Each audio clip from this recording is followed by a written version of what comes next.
آج کے باب کا عنوان ہے اڑنے نہ پائے تھے کہ، پورا مصرع تو اس طرح ہے نا کہ اڑنے نہ پائے تھے کہ گرفتار ہوئے ہم. تو یہ بھی جہاز پر جانے سے پہلے کی بات ہے کہ زمین پر ہمارے ساتھ کیا گزری. تو اس کی کہانی ہم نے اس وقت سے شروع کی ہے جب ہم پشاور پہنچے اور ایک رکشہ لے کر ہم یہ پیرا ٹریننگ ونگ کے اسکول پہنچے. رکشہ اسکول کے صدر دروازے پر رکا تو نکلتے ہوئے قد کے ایک باوقار سے نوجوان نے کہ جس کی ٹوپی اس کے SSG کا سپاہی ہونے کی چغلی کھا رہی تھی ہمارا استقبال کیا. اعتماد سے بھرپور مسکراہٹیں چہرے پر لیے اس نے ہم سے ہاتھ ملایا تو ہم اس شش و پنج میں پڑ گئے کہ موصوف صرف جوان ہے یا صوبے دار ٹائپ کی کوئی چیز. اس کے رینک کے بارے میں ہمارا یہ سارا تقدر صرف اس وجہ سے تھا کہ سامان رکشے میں پڑا تھا اور افسر ہونے کے ناطے ہم یہ توقع رکھنے میں حق بجانب تھے کہ یہ صاحب لپک کر ہمارا سامان اتاریں اور کسی ایسی قیام گاہ تک جہاں خنک کمرے ہوں اور ان میں قرینے سے لگے بستر ہماری رہنمائی کریں. لیکن یہ ذات شریف جو تحقیق پر محض ایک جوان ثابت ہوئے اور جن کے بھرپور اعتماد کی وجہ ان کا SSG سے متعلق ہونا ہی نظر آیا، ہمارا سامان اٹھانے کی بجائے براہ راست رکشہ ڈرائیور سے مخاطب تھے اور اسے ایک بیرک کا رستہ سمجھا رہے تھے. جی ہاں، وہ ہمیں کسی آفیسرز میس میں نہیں کسی بیرک میں بھجوا رہا تھا. ضرور کوئی غلط فہمی ہوئی ہوگی. ہم نے اپنا تعارف کرانا ضروری سمجھا. بھئی دیکھو، ہمارا نام کیپٹن اشفاق ہے، ہم یہاں پیرا کورس کریں گے. بالکل ٹھیک ہے سر، یہ قریب ہی ہے، بیرک نمبر 1 میں آپ کا انتظام کیا گیا. اس نے جیسے بڑے ادب سے ایک چپت رسید کر دی. ایک جھٹکا سا لگا، لیکن ایک اور کوشش کر دیکھنے میں بھی کوئی حرج نظر نہ آیا. یہ باقی افسروں سے کہاں ملاقات ہو سکتی ہے؟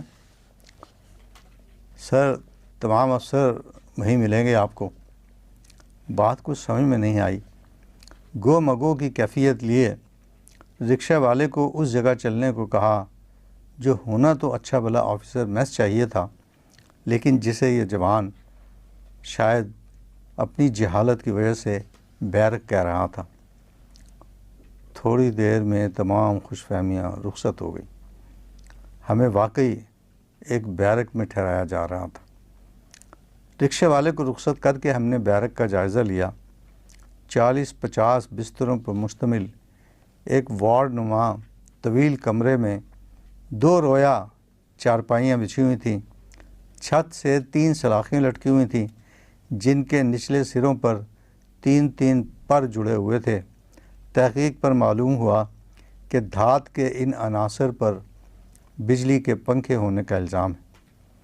اول تو زیادہ وقت یہ طلباء کی حالت زار دیکھ دیکھ کر دم سادے رہتے تھے، لیکن کبھی کبھار جب بجلی کی قوت میں اضافہ ہو جاتا اور دائیں بائیں لگے بلب یوں جلتے بجھتے جیسے دور دراز گاؤں کا کوئی معصوم بچہ پہلی بار شہر آ کر آنکھیں پٹپٹا رہا ہو، تو یہ پنکھے بھی کسی دم توڑتے مریض کی نبض کی طرح چلنے لگتے.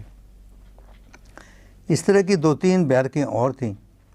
ہم نے ایک جگہ کہ کھڑکی سے قریب تھی اور جہاں کم از کم دن کے وقت باہر سے مناسب روشنی ملنے کا امکان تھا بستر جما لیا. سامان چارپائی کے نیچے سرکایا اور متلاشی ہوئے کسی باتھ روم کے کہ راحت افزا غسل کے ذریعے سفر کی تکان دور کی جائے. معلوم ہوا غسل خانے 20 گز دور واقع ہیں. تولیہ اور صابن لیے وہاں پہنچے تو پہلے سے کچھ لوگ باری کے منتظر تھے.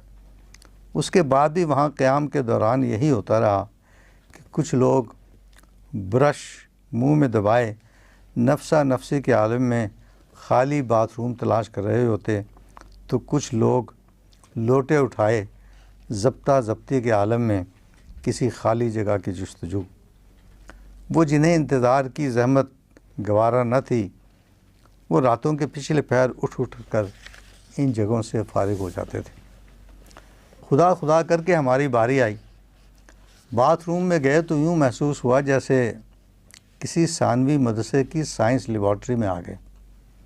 وہ چیز کہ جسے نلکا ہونا چاہیے تھا، خمدار نلکی تھی، اور اس سے برآمد ہونے والی چیز تھی تو بے رنگ، بے بو اور بے ذائقہ ہی، لیکن اس کی مقدار اتنی تھوڑی تھی کہ جسم کے کسی بھی حصے کو گیلا کرنے کا تجربہ نہیں کیا جا سکتا تھا۔ پائپ کو ہلانے جلانے پر یک بارگی ایک شور سا اٹھا، جیسے آکسیجن اور ہائیڈروجن باہم ٹکرا گئی ہوں، اور پھر اچانک پانی بہنا شروع ہو گیا۔ ہم نے موقع غنیمت جان کر جسم بھگویا اور جلدی جلدی صابن ملنے لگے، لیکن جب تک ہم صابن لگا کر فارغ ہوئے، پانی رخصت ہو چکا تھا۔ پھر پائپ کو چھیڑا، لیکن وہ ایک شرر کر کے پھر چپکا ہو رہا۔ اب ہمیں نہ تو یہ معلوم تھا کہ پانی بنانے کا یہ کیمیاوی عمل کہاں واقع ہو رہا ہے، اور نہ ہم اس پوزیشن میں تھے کہ وہاں جا کر ان کی اصلاح کر سکتے جو متعلقہ گیسوں کو ٹھیک نسبت سے ملا نہیں رہے تھے۔ صبر شکر کر کے بیٹھ رہے، اور جب پانی کے قطرے دوبارہ کسی بیوہ کے آنسوؤں کی طرح ٹپ ٹپ گرنے لگے تو جسم پر لگے صابن سے بمشکل نجات حاصل کی، اور جسم پونچھ پانچ باہر نکل آئے۔ کپڑے تبدیل کر کے دفتر کی جانب چلے کہ کورس سے متعلق ہدایات حاصل کی جائیں۔ صدر دروازے سے اندر داخل ہوئے تو ایک بورڈ پر نظر پڑی جس پر گیٹ 10 لکھا تھا۔ کچھ سمجھ میں نہ آیا کہ یہ کس مرض کی دوا ہے۔ خرامہ آگے بڑھے تو ایک اور بورڈ پر لکھا تھا، دوڑو ورنہ، اور ورنہ کے نیچے ایک وردی پوش انسان کی تصویر تھی جو ڈنٹر پوزیشن اختیار کیے ہوئے تھا۔ اسکول سے متعلق روایات یاد آئیں تو ان بورڈوں کا مطلب بھی سمجھ میں آ گیا، لیکن ہم انہیں نظر انداز کرتے ہوئے دفتر پہنچ گئے۔ وہاں مختلف نوٹس لگے ہوئے تھے۔ ان سے معلوم ہوا کہ ہمارے قیام کا انتظام تو بیرک ہی میں ہے، لیکن طعام کا بندوبست ایک آفیسر میس ہی میں کیا گیا ہے۔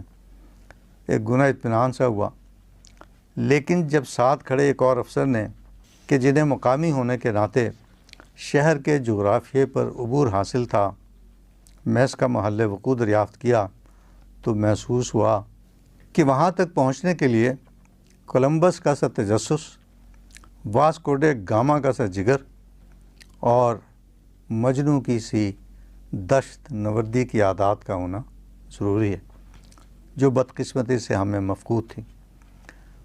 انہی میں سے ایک بورڈ خاصا چونکا دینے والا تھا۔ لکھی تحریر کے اصل الفاظ تو ہمیں یاد نہیں، لیکن اس کا مفہوم اور انداز تحریر کچھ یوں تھا کہ آپ افسر ہیں، ہوں گے، یہ پیرا اسکول ہے، برائے مہربانی اپنے شانوں سے افسری کے چاند ستارے اتار رکھیے، تا حکم ثانی سنبھال رکھیے، اور کل سورج نکلنے سے پہلے اتنے بجے فلاں جگہ فالن ہو جائے۔ رات بھر خواب ہائے پریشان نے ہم کو سونے نہ دیا۔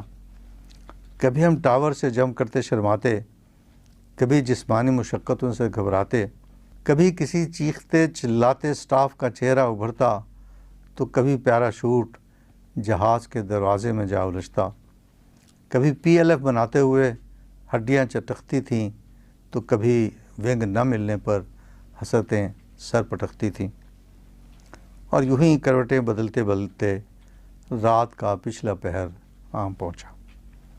بستر کو چھوڑا، اور اس سے پہلے کہ صبح کی سفیدی آسمان کے جھروکوں سے جھانکتی، ہم نہا دھو کر حشاش بشاش چہرہ لیے بے نام سی ایک وردی سجائے تیار ہو گئے، اور پھر ایک ہی صف میں کھڑے ہو گئے محمود و ایاز۔ شانوں پر چمکتے وہ تارے کہ فوج میں جن سے محمود و ایاز کی پہچان ہوتی ہے، غائب تھے۔ چنانچہ کئی دنوں تک یہ طریق چلا کہ ایاز محمود بنا پھرتا ہے اور محمود ایاز کہلاتا ہے، تاہم کہ اسکول والوں نے سینیارٹی کے مطابق تمام لوگوں کو نمبر دے دیا اور اس کے بعد ہر شخص نام کی بجائے اپنے نمبر سے پکارا جانے لگا۔ نمبر 1 رینک میں کرنیل تھے، ان کے بعد کے نمبر میجروں کے لیے اور پھر کپتانوں کے لیے وقف تھے، اور سب سے آخر میں آتے تھے ہمارے ساحلوں کے محافظ طویل قامت ملاح۔ سینیارٹی ملحوظ رکھنے کا یہ تھوڑا بہت اہتمام غالباً صرف طلبہ کے لیے تھا کہ وہ ایک دوسرے کا احترام رکھیں، وگرنہ سٹاف پہلے اور آخری نمبر کے درمیان کسی تفریق کے قائل نہ تھے، بلکہ الٹا ابتدائی نمبر والے سٹافوں کی زیادہ سے زیادہ توجہ کے مستحق ٹھہرتے تھے۔ سب سے پہلے داخلے کا امتحان ہوا۔ کبھی طلبہ کو کسی بلی سے توریوں کی طرح لٹکا دیا گیا اور حکم ہوا کہ چھاتی کو بلی تک بلند کریں، کہیں انہیں زمین پر لٹا کر کہا گیا کہ اپنی پیشانیوں سے گھٹنوں کو مس کریں۔ مختلف مشقتوں سے گزارنے کے بعد نتائج کا اعلان کر دیا گیا۔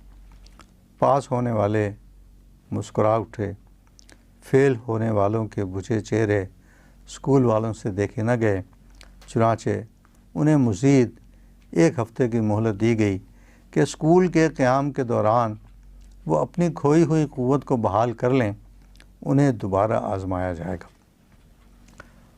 اس کے بعد سب ایک گھنے پیڑ کے سائے تلے جمع ہو گئے۔ یہ اسکول کے کمانڈنٹ کے افتتاحی خطاب اور سٹاف سے تعارف کی تقریب تھی۔ مختصر سا خطاب اور اچٹتا ہوا سا تعارف، لیکن یہ اختصار اور یہ تعارف ہمیں حیرتوں میں ڈبو گیا۔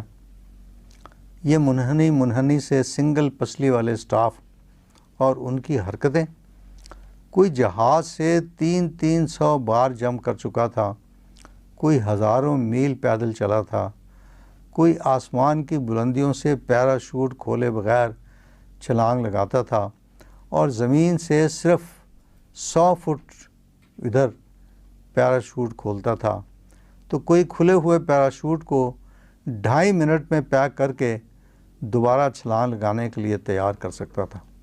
ہم نے دل میں دعا کی کہ یا اللہ، اس سٹاف کے ہاتھوں پیک ہونے والا پیراشوٹ تو ہمارے حصے میں نہ آئے۔ کون جانے جہاز سے چھلانگ لگانے کے بعد بھی یہ پیراشوٹ پیک ہی رہے، کہاں ڈھونڈتے پھریں گے ہم اس سٹاف کو اس وقت۔ ابھی ہم سٹافوں کے پتلے دبلے جسموں اور ان کی تحسین میں کہے گئے کمانڈنٹ کے الفاظ کا موازنہ ہی کر رہے تھے کہ یہ تقریب ختم ہو گئی۔ وہی سٹاف جو اپنی تعریف سن سن کر کڑک مرغیوں کی طرح سینے پھلائے بیٹھے تھے، اصیل مرغوں کی طرح ہماری جان کو آ گئے۔ ساری خاموشیاں رخصت ہو گئیں اور چلا چلا کر انہوں نے ہمیں فالن کر لیا۔ مسکراتی آنکھوں میں سرخ ڈورے کھنچ گئے اور چہروں کی ملائمت کرختگی سے بدل گئی، اور اس کے ساتھ ہی ہماری تربیت کا آغاز ہو گیا۔ منہ اندھیرے اٹھا کر وہ ہمیں پی ٹی کے لیے لے جایا کرتے تھے۔ بسم اللہ ایک طویل سڑک پر ڈبل مارچ سے ہوا کرتی۔ جب دوڑتے دوڑتے سانس اکھڑنے لگتا، قدم ڈگمگانے لگتے، آنکھوں کی پتلیاں پھیلنے لگتیں اور پسینہ ایڑیوں تک بہنے لگتا تو اباؤٹ ٹرن کا حکم ملتا۔ اس وقت ہمارا منہ مشرق کی جانب ہو جایا کرتا۔ دور افق پر کبھی شفق کے سارے رنگ سمٹے ہوتے، کبھی دھنک کے سب رنگ بکھرے ہوتے، کبھی گھٹاؤں کا عالم ہوتا جیسے کسی نے زلف بکھرا دی ہو، کبھی فضاؤں پر بے خودی سی طاری ہوتی جیسے کسی نے کوئی نغمہ گنگنا دیا ہو، کبھی بادلوں کی تہیں ہٹا ہٹا کر سورج ابھرنا چاہتا جیسے بندے قبا کھل جانے پر جلوے بےتاب ہونے لگے، کبھی چاروں طرف ہلکی ہلکی دھوپ چمک رہی ہوتی جیسے کسی گستاخی پر پسینے بھرے گال تمتما اٹھیں، جگمگا اٹھیں۔ انہی نظاروں میں کھوئے ہم اسکول پہنچتے۔ اندر داخل ہوتے ہی چاروں جانب سے سٹافوں کی چیخو پکار سنائی دیتی، گیٹ 10 گیٹ 10۔ ہم فوراً زمین بوس ہو جاتے، اٹھ کر دوڑتے تو گیٹ 10 کا ایک اور بورڈ نظر پڑتا جس کے قریب اسکول کی عمل درآمد کونسل کا ایک اور سٹاف کھڑا ہوتا۔ ہم پھر زمین سے لپٹ جاتے۔ پی ٹی گراؤنڈ تک پہنچتے پہنچتے یہ عالم ہوتا کہ بازوؤں میں جان باقی رہتی، نہ ٹانگوں میں، نہ جسم کے سہارنے کا یارہ، لیکن پہاڑ سا پیریڈ ابھی باقی ہوتا، اور سٹاف کسی طالب علم کو لمحے کے کسی مختصر سے حصے کے لیے بھی پرسکوت نہ دیکھ سکتے تھے۔ جو ذرا سی دیر کے لیے چوکتا، بآواز بلند اس کا نمبر پکار کر کہا جاتا، ویک پی ٹی نمبر 57۔ ایک منشی نما سٹاف جھٹ پٹ اس نمبر کو یوں نوٹ کرتا جیسے کوئی سود خور بنیا اپنے بہی کھاتوں میں کسی غریب کے دیے گئے قرض کے سود کا اندراج کر رہا ہو۔ پی ٹی پیریڈ کے دوران پکارے جانے والے تمام نمبر شام کو پھر اسی گراؤنڈ میں جمع ہوتے تھے۔ پی ٹی کی یہ مشقیں سیدھی سادھی ہوتی تو گوارا تھا، لیکن مصیبت یہ تھی کہ جب اچھل کود کی بہت سی منزلیں طے پا جاتیں اور جب کھڑے کھڑے ہم آسمان سے تارے نوچنے میں ناکام ہو جاتے تو شرابور پسینے کے ساتھ ہمیں زمین پر لٹا دیا جاتا اور پڑے پڑے ایسی مشقیں کرائی جاتی کہ پورا جسم کیچڑ بن جاتا۔ پی ٹی پیریڈ کے بعد 1 گھنٹے کا وقفہ ہوا کرتا تھا۔ ہم بیرک واپس آتے اور بنیان اتار کر خود کو اردلی کے حوالے کر دیتے، جو پانی لے لے کر ہماری گردن، شانوں اور سر کو یوں دھلایا کرتا جیسے سردیوں میں نہانے سے بدکنے والے بچوں کی ماں زبردستی ان کے سر دھلا رہی ہو۔ صاف ستھرے ہو تولیوں میں لپٹ ہم ناشتہ کرتے اور لیٹ جاتے۔ کس قدر سکون ملتا اس غنودگی میں جو اتنی تھکن کے بعد طاری ہوتی تھی۔ یہ 1 گھنٹہ 5 منٹ میں گزر جاتا تھا، اور پھر ڈانگریاں پہنے، سٹیل ہیلمٹ ہاتھوں میں اٹھائے ہم اسکول کی طرف چل دیتے۔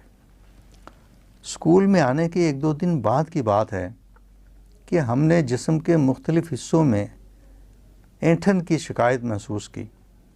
بازوؤں، پنڈلیوں، رانوں اور کمر میں ہونے والے درد تو سمجھ میں آنے والے تھے کہ جس بے دردی سے ہمیں پی ٹی میں مصروف رکھا جاتا تھا اس کا لازمی نتیجہ اسی شکل میں نکلنا تھا، لیکن تشویشناک بات یہ تھی کہ ہمارے گلے کی پرانی خرابی لوٹ آئی تھی۔ گلے کے ٹانسلز ہمیشہ ابھر کر مٹتے رہے تھے۔ 1-2 بار ڈاکٹروں نے آپریشن کا مشورہ بھی دیا تھا۔ کوئی اور وقت ہوتا تو شاید ہم مریض بن جانے پر غور فرماتے۔ ہوتا ہے ایک وقت جب انسان خود بخود بیمار کہلوانا پسند کرتا ہے، درد کو سینے سے لگانے کی خواہش کرتا ہے، چاہتا ہے ہاتھ پاؤں توڑ کر بستر پر پڑ جائے، اس کا جسم بخار سے پھنکنے لگے، آنکھیں لال ہو جائیں، پیشانی تر بتر۔ ایسی بھولی بھالی خواہشوں کے لاشعور میں بڑی شریر تمنائیں مچلتی ہیں۔ ہنائی انگلیوں کا نبضیں ٹٹولتا ہوا مضطرب سا دباؤ، پیشانی پر مرمری ہاتھوں کا سایہ، کڑوی کسیلی دوائیں پینے پلانے پر انکار و اصرار، چپ رہنے پر تشویش، کچھ بولو نا جی بہل جائے گا قسم کی فرمائشیں، زیادہ مت بولیں طبیعت بگڑ جائے گی قسم کی فرمائشیں۔ ان سب باتوں کے درمیان جو نبضیں ڈوبتی ابھرتی ہیں وہ دل کی نئی دھڑکنوں کی خبر دیتی ہیں، لیکن ہم جہاں تھے وہاں مریض ہونا مردانگی کی توہین تھی۔ ذرا سی بیماری ہمیں کورس نکالا دینے کے لیے کافی تھی۔ یہ زندگی اور موت کا کھیل تھا۔ وہاں رعایتی نمبر نہیں ملا کرتے، اور ہم نے ہر قیمت پر کورس مکمل کرنے کا تہیہ کر رکھا تھا، چنانچہ کسی سے اپنے درد کا ذکر نہ کیا۔ ایک دن پڑوس والی چارپائی پر بیٹھے ایک ہمسائے نے ہمیں گلا سہلاتے دیکھا تو بولا، یار یہ باقی جسم کی تو خیر ہے، لیکن یہ گلا جانے کیوں بے سرا ہوا جا رہا ہے۔ عین اسی وقت ایک اور صاحب آیوڈیکس کی شیشی تھامے گلے کے جملہ امراض کی تفصیلات بتانے آن پہنچے۔ تب ہمیں معلوم ہوا کہ اس حمام میں ہم سب ایک جیسے تھے، ہمیں ٹانسلز کی نہیں پی ٹی کی بیماری تھی۔ پی ٹی کے بعد ہمیں مختلف اڈوں پر تربیت دی جاتی تھی، ہر جگہ سٹاف کا حکم چلتا تھا، وہ چاہتا تو جہاز فضاؤں میں پرواز کرتا کرتا یک لخت ساکن ہو جاتا، یا رن وے سے اڑے بغیر اچانک ڈراپ زون پر پرواز کر رہا ہوتا۔ تربیت کے اور بہت سے مراحل میں ایک مرحلہ معلق ہارنس کا ہے، انگریزی میں انہیں سسپینڈڈ ہارنسز کہتے ہیں۔ صورت اس کی کچھ یوں ہے کہ طلبہ کو ہارنس میں جکڑ کر ایک اونچے سے پلیٹ فارم سے لٹکا دیا جاتا ہے، اور ایک سٹاف سامنے کھڑا مختلف قسم کی صورتحال کی منظر کشی کرتا رہتا ہے۔ کبھی کہتا ہے کہ نیچے دائیں جانب نہر آ گئی ہے، طالب علم وہ کارروائی کرتا ہے جو نہر سے بچنے کے لیے کی جا سکتی ہے۔ پھر حکم ملتا ہے کہ تم درخت پر گرنے والے ہو، درخت سے بچو۔ طالب علم ڈوریوں کو کھینچ کھینچ کر درخت سے بچتا ہے تو پتہ چلتا ہے کہ وہ بجلی کے تاروں پر آن گرا ہے۔ اب اصولاً اس کی روح قفس عنصری سے پرواز کر جانی چاہیے، لیکن اسے پھر زندہ قرار دے کر کہیں اور اترنے کا حکم ملتا ہے۔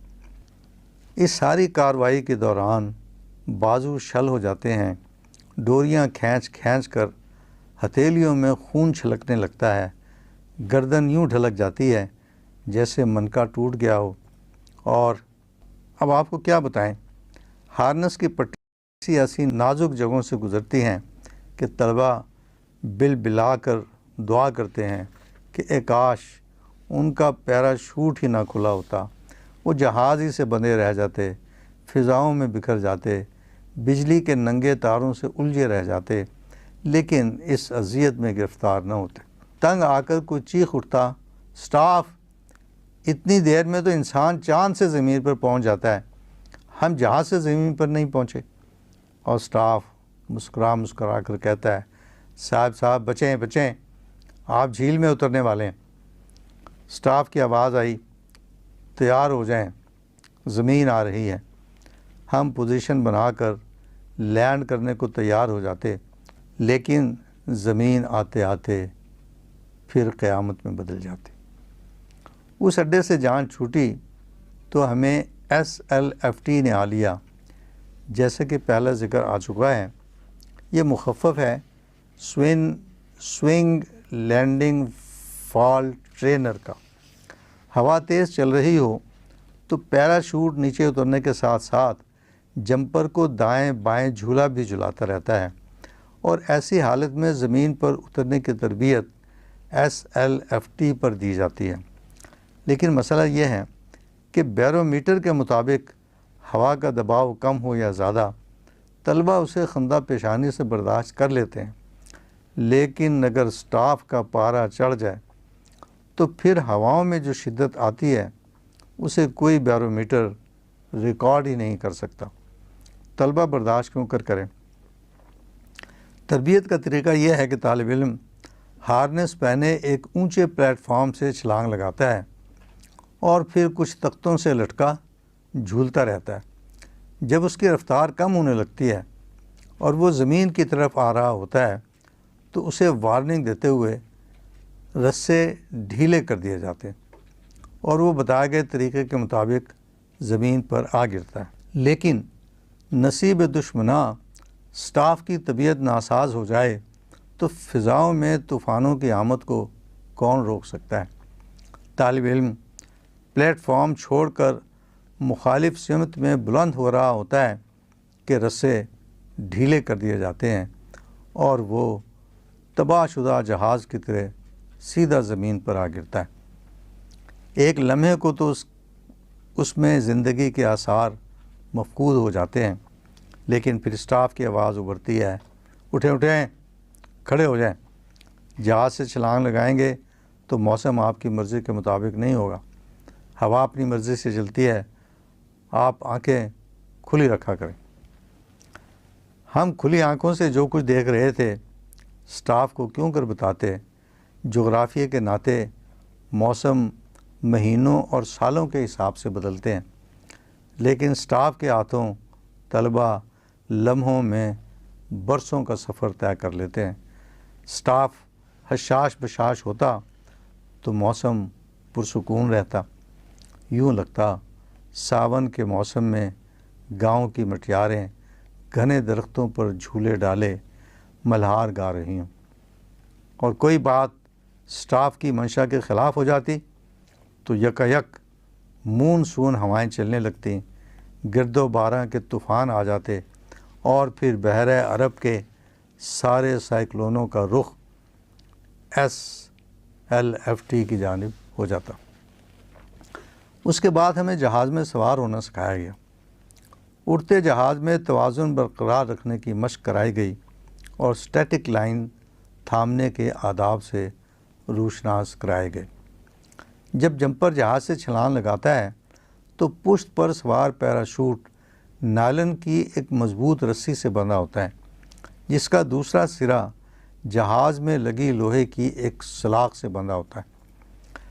چھلانگ لگانے پر جب اس رسی میں تناؤ پیدا ہوتا ہے تو جھٹکے سے پیراشوٹ کھل جاتا ہے اور یہ رسی خود ٹوٹ کر جمپر کا ناتا جہاز سے توڑ دیتی ہے۔ یہ رسی اسٹیٹک لائن کہلاتی ہے۔ دائیں ہاتھ کاندھے سے اوپر اٹھائے کھڑے کھڑے اسے اس وقت تک تھامے رکھنا ہوتا ہے جب تک چھلانگ لگانے کے لیے آپ جہاز کے دروازے تک نہ پہنچ جائیں۔ اسے تھامے رکھنے کی مشق کے دوران ایک بار ایک طالب علم کا بازو کچھ ڈھیلا پڑ گیا تو ٹریننگ کے صوبیدار صاحب آنکھیں لال پیلی کرتے اس کے سر پر سوار ہو گئے۔ صاحب، یہ آپ نے اسٹیٹک لائن پکڑ رکھی ہے یا اونٹ پکڑا ہوا ہے؟ اور موصوف کا بازو خود کار مشین کے لیور کی طرح خود بخود بلند ہو گیا۔ اب ہم جہاز میں سوار ہونا بھی سیکھ چکے تھے، اس میں بیٹھنا اور چلنا پھرنا بھی، چھلانگ لگانا اور زمین پر اترنا بھی، لیکن ایک مرحلہ ابھی اور تھا۔ جیپ ڈریگ، یعنی جیپ سے بند کر گھسیٹا جانا۔ اس کا فلسفہ یہ بیان کیا گیا کہ اگر ہوا تیز چل رہی ہو تو زمین پر اترنے کے بعد پیراشوٹ خود بخود بند نہیں ہو جاتا، بلکہ جمپر کو گھسیٹے لیے پھرتا ہے۔ ایسے میں خود کو پیراشوٹ سے آزاد کیوں کرایا جائے، اسی کی تربیت کے لیے انتظام ہے اور خاصا ہولناک اہتمام۔ طلبہ کو ہارنس پہنا کر جیپ سے باندھ پشت کے بل زمین پر لٹا کر جیپ چلا دی جاتی ہے۔ ایک خاص رفتار پر پہنچ کر حکم ملتا ہے، گو۔ اس کا ترجمہ تو یہی ہونا چاہیے کہ چلے جاؤ، لیکن طلبہ جائیں تو کہاں جائیں؟ کسی شاعر نے کہا تھا، جذبہ شوق سلامت ہو تو انشاءاللہ، کچے دھاگے سے چلے آئیں گے سرکار بدھے۔ لیکن یہاں دھاگا کچا نہیں تھا، موٹے موٹے نائلن کے رسے آپ کو جیپ سے باندھے رکھتے ہیں۔ سو جذبہ شوق سلامت رہے نہ رہے، آپ جیپ سے بدھے چلے جاتے ہیں۔ ادھر ڈرائیور کی سیٹ پر کوئی اناڑی بیٹھا ہوتا ہے جسے جیپ ڈریگ کے بہانے اسکول والے ڈرائیونگ کی تربیت دے رہے ہوتے ہیں۔ اسی کو کہتے ہیں ایک پنتھ دو کاج۔ اسکول والے پیٹرول طلبہ کے نام پر حاصل کرتے ہیں اور خرچ کرتے ہیں اسکول میں آنے والے نئے اسٹافوں کو ڈرائیونگ کی تربیت دینے پر۔ اسی دوران جیپ ڈریگ کے پیریڈ بھی پورے کر لیے جاتے ہیں۔ اب ہوتا یہ ہے کہ طالب علم بیچارہ جیپ کے پیچھے ماہی بے آب کی طرح تڑپ رہا ہے، دیوانوں کی طرح سر پٹک رہا ہے، لیکن ڈرائیور کی سیٹ پر بیٹھے صاحب ہیں کہ انہیں معلوم ہی نہیں کہ بریک کہاں ہے۔ اس کا علم صرف ایکسیلریٹر تک محدود ہے اور اس کا پیر اس پر سے کبھی اڑ جاتا ہے اور کبھی دب جاتا ہے۔ ڈرائیور کا پیر نہ ہوا، رئیس جعفری کے محبوب کی نگاہ ہو گئی کہ وہ نگاہ ان کی مجاز تھی، کبھی جھک گئی کبھی اٹھ گئی، تو رئیس ہم سے یہی ہوا، کبھی جی اٹھے کبھی مر گئے۔ یہ محترم جعفری صاحب تو نگاہوں کے جھکنے اٹھنے سے جانے کیسے جیتے مرتے ہوں گے، لیکن جیپ ڈریگ میں ڈرائیور کے پاؤں کے اٹھنے دبنے سے طلبہ جس طرح مر مر کے جی اٹھتے ہیں، اس کی گواہی اسکول کے باہر سے گزرنے والے اکثر لوگ دے سکتے ہیں۔ وقت کے ساتھ ساتھ لوگ اس منظر کی تشریح بدل دیتے ہیں۔ جنگ کے دنوں میں لوگ کہا کرتے تھے وہ یہ فلاں ملک کے جنگی قیدی ہیں، انہیں سزا دی جا رہی۔ امن کے دنوں میں یہ جنگی قیدی دشمن کے جاسوس کہلواتے یا فوج کے بگوڑے۔ شروع میں سکھایا کم اور گھسیٹا زیادہ جاتا ہے، لیکن جب اسکول کے اسٹاک سے روئی کے پیڈ اور ٹنکچر آیوڈین کم ہونے لگے تو طلبہ کو کامیاب قرار دے کر اس مشق کے اختتام کا اعلان کر دیا جاتا ہے۔ ایک بار زیر تربیت ایک افسر کے نئے شادی شدہ تھے، ایک عجیب مصیبت میں گرفتار ہو گئے۔ بیگم نے اصرار کیا کہ وہ انہیں مشقیں کرتا دیکھیں گی۔ موصوف انہیں کار میں بٹھا اسکول لے آئے۔ اتفاق سے اس دن یہی جیپ ڈریگ والا مرحلہ تھا، اور حسن اتفاق یہ کہ سب سے پہلے بیگم موصوف کے سرتاج کی باری تھی۔ اب وہ انہیں منا رہے ہیں کہ وہ پھر کسی دن آ جائیں۔ ان کا اصرار کہ وہ تو دیکھ کر ہی جائیں گی آج کی مشقیں۔ بیوی کی طرف سے کہا نہ ماننے پر افسر نے غصے میں آ کر خودکشی کی دھمکی دی اور جیپ کے پیچھے آ کر لیٹ گئے۔ جب جیپ نے رفتار پکڑی تو بیگم صاحبہ چلائیں، لو میں جا رہی ہوں آصف، پھر آؤں گی، لیکن خدا کے لیے تم باز آ جاؤ۔ موصوف کی قسمت اچھی تھی کہ وہ اٹھ کھڑے ہونے میں کامیاب ہو گئے۔ وہ بیوی کی طرف آئے اور مسکراتے ہوئے ان سے پوچھا، آئندہ انکار کرو گی میرا کام ماننے سے؟ پلکوں سے آنسو پوچھتی، وفاؤں کا یقین دلاتی وہ رخصت ہو گئیں اور موصوف پھر ہم سے آ ملے۔ جیپ ڈرائیو کے بعد ٹاور جمپ کی باری تھی۔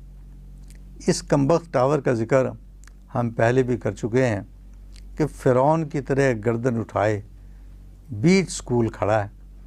یہ اٹلی کے پیسا مینار کی طرح تھوڑا سا بھی جھک جاتا تو کچھ آس بنتی اس کے ایک نہ ایک دن برباد ہونے کی، لیکن اسے تو ہر کورس کی آمد پر ٹھونک بجا کر دیکھا جاتا ہے۔ ڈھیلے نٹ بوٹ کس دیے جاتے ہیں، پرانے تختے بدل دیے جاتے ہیں، اور رنگ و روغن ہونے کے بعد اس کا گیا روپ پھر سے لوٹ آتا ہے۔ طلبہ جب تک اس ٹاور سے چھلانگ لگاتے ہوئے اسکول کو مطمئن نہ کریں انہیں جہاز پر نہیں لے جایا جاتا۔ سچ پوچھئے تو جہاز سے چھلانگ لگانا آسان ہے کہ وہاں سوچنے سمجھنے کا موقع ہی نہیں ملتا۔ جمپ کرنے کا حکم ملنے کے بعد ہر شخص دوڑتا ہوا جہاز کے دروازے تک پہنچتا ہے۔ 100 میں کوئی ایک آدھ ہوتا ہوگا جو دروازے پر پہنچ کر ٹھٹکتا ہو، وگرنہ اسی رفتار سے بھاگتا ہوا دروازے سے باہر نکل جاتا ہے۔ ٹھٹکنے والوں کو بھی زیادہ غور و فکر کا موقع نہیں دیا جاتا، ایک نظر میں اس کا جائزہ لیتے ہیں، اور اسٹیٹک لائن، ہارنس اور پیراشوٹ ٹھیک ٹھاک ہوں تو کک لگا کر اسے فضاؤں کے سپرد کر دیا جاتا ہے۔ لیکن اس ٹاور پر سے جمپ کے کئی مرحلے، اور ہر مرحلے پر کوئی نہ کوئی سٹاف منکر نکیر کی طرح گہری گہری نظروں سے آپ کا جائزہ لیتا رہتا ہے، اور ٹاور سے نیچے بیٹھے ایک صاحب ایک رجسٹر میں ہر غلطی کا اندراج کرتے رہتے ہیں۔ ٹاور پر چڑھنے سے پہلے ایک سٹاف ہارنس کا معائنہ کرتا ہے، پھر ایک دیوار پر چڑھوا کر جمپ کراتا ہے، غلطیوں کی نشاندہی کرتا ہے اور ٹاور پر جانے کی اجازت دے دیتا ہے۔ چوتھی منزل تک پہنچتے پہنچتے جمپر کی سٹی گم ہو چکی ہوتی ہے، چہرے پر پریشانیوں کے آثار لیے۔ جب وہ آخری منزل پر پہنچتا ہے تو دانت نکالتا مسکراتا ایک سٹاف اس کا استقبال کرتا ہے۔ پھر حکم کی مدد سے اسے ان پٹیوں میں باندھ دیا جاتا ہے جو ٹاور سے باہر اوپر لوہے کے ایک رسے سے منسلک ہوتی ہے۔ عین گیٹ پر کھڑا کر کے پہلے جمپر کی پوزیشن درست کی جاتی ہے۔ اتنی بلندی پر آدھا جسم باہر نکال کر کھڑا ہونا، پھر رکوع کی حالت میں جھکتے ہوئے نیچے بیٹھے ہوئے صاحب کو اپنا نمبر بتانا، اپنے پیچھے کھڑے ہوئے سٹاف سے ہدایات وصول کرتے رہنا اور پھر جمپ کرنا۔ یہ ساری کارروائی جمپر باقاعدگی ہوش و حواس کرتا ہے، لیکن اسے کچھ معلوم نہیں ہو پاتا کہ غلطی کہاں ہوئی۔ چنانچہ جمپ کے بعد اسے دست بدستہ ٹاور سے نیچے بیٹھے اسیسر کے حضور پیش ہونا پڑتا ہے، جو آپ کی غلطیاں با محاورہ زبان میں آپ پر واضح کرتا ہے کہ آج ناشتے میں کبوتر تو نہیں کھائے تھے آپ نے؟ حیرانے سے نہیں صاحب۔ اور جمپ کرتے ہوئے کوئی بلی تو نہیں نظر آئی آپ کو؟ گزید رانی نہیں صاحب، ایک دہاڑ۔ تو پھر جمپ کرتے ہوئے آنکھیں یوں کیوں بند کرتے ہو جیسے بلی کو دیکھ کر کبوتر آنکھیں بند کرتا؟ یا صاحب آپ بقید حیات ہیں؟ جی صاحب۔ دل ٹھیک کام کر رہا ہے آپ کا؟ بالکل۔ سانس کا رشتہ باقی ہے؟ ظاہر ہے۔ ایک چنگاڑ صاحب، ظاہری تو نہیں ہے، آپ جمپ یوں کرتے ہیں جیسے گیٹ سے کوئی مردہ نکلا ہو، اور اس کے ساتھ ہی دائیں ہاتھ کے انگوٹھے کو زمین کی طرف جھکاتے ہوئے وہ چلائیں گے، ویک ایگزٹ، انسیٹسفیکٹری۔ اور جمپر سر جھکائے پھر ٹاور کی طرف یوں چل دیتا ہے جیسے ٹاور پر نہیں، سولی پر چڑھنے جا رہا۔